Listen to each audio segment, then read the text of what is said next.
Right, Michelle Obama, the First Lady's approach to foreign policy is often considered soft diplomacy, but during the first couple's visit to Saudi Arabia today, Michelle Obama appeared to make a pretty strong statement. The First Lady did not abide by the country's traditional dress code, including a headscarf, which, as you can see, she was not wearing. Joining us now is Anita McBride, former Chief of Staff to Laura Bush and current executive in residence at American University's School of Public Affairs. Anita, good to see you. Let me start with this. What did you make of the First Lady's outfit, or lack thereof?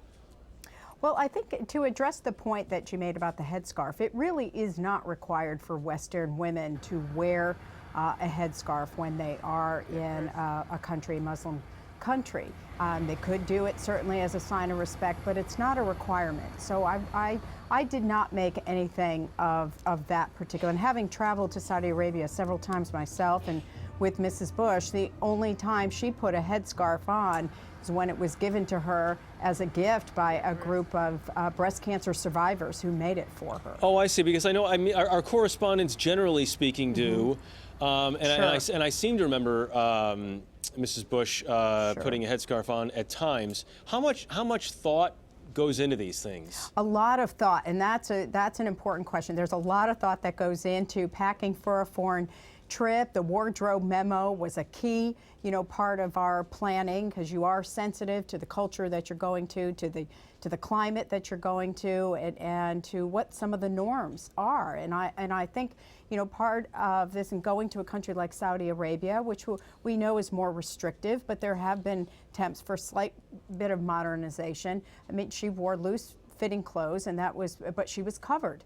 And that was very appropriate. Do you think this was a message that she was sending or not? No, I don't think so. I think that, Mrs. Obama is very comfortable with what she picks to wear. A lot of her legacy as First Lady has been defined by what she dresses in, what designers that she selects. I mean, fashion has been, and the media has paid attention to all of her clothing. So they may be looking for a message in this, but I think she was doing what she always does, dresses comfortably for herself and the designers and the clothes and the colors that fit her.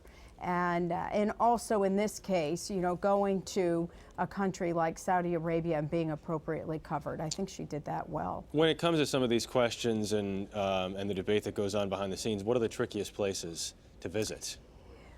Well, certainly Muslim countries are, because you want to, be sure you're not bearing, your arms or even your legs with a skirt that might be too short.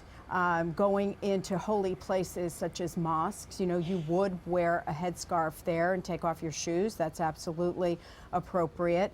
And then also, too, and another time you mentioned Mrs. Bush wearing a scarf, she did wear a veil when we went to the Vatican.